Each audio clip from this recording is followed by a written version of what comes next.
Bien, Monsieur le Président, chers élus, chers tous et chers collègues, donc, je suis très heureux aujourd'hui de participer avec vous à l'inauguration de ce tronçon du sentier littoral ouest, fruit d'un partenariat, comme vous l'avez dit, d'une bonne dizaine d'années, d'une collaboration très fructueuse entre les collectivités et l'ONF.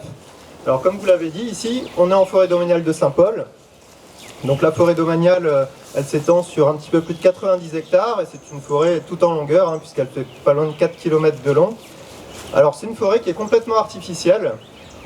Quand on s'y trouve, là on ne le remarque pas forcément, mais c'est une forêt qui a été intégralement plantée par l'homme au fil des années, principalement en filao.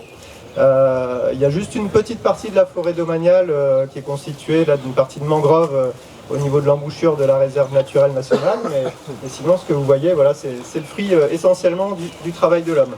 Alors pour autant, c'est une forêt qui recèle une grande diversité d'espèces, une diversité biologique, et du coup qui est aussi fragile et qu'il faut s'attacher à préserver. Et voilà, c'est le sens de ce projet aussi, c'est comment faire en sorte de concilier l'enjeu de fréquentation, d'accueil du public dans de bonnes conditions, et puis par ailleurs l'enjeu de préservation de cet espace naturel qui est assez exceptionnel. Je parlais de la biodiversité, mais il y a aussi les paysages, évidemment. Alors, la forêt publique en France, c'est une de ses spécificités. Elle a vocation à accueillir le public, ça fait partie de ses fonctions principales.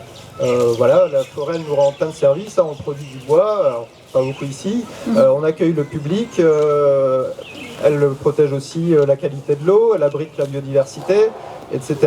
Mais voilà, l'accueil du public, c'est vraiment une fonction à part entière de la forêt. Et dans ce cadre-là, nous, l'ONF, on a à cœur d'intégrer en fait, ces forêts dans les projets des territoires et qui sont portés notamment en matière de tourisme par les intercommunalités ou les communes.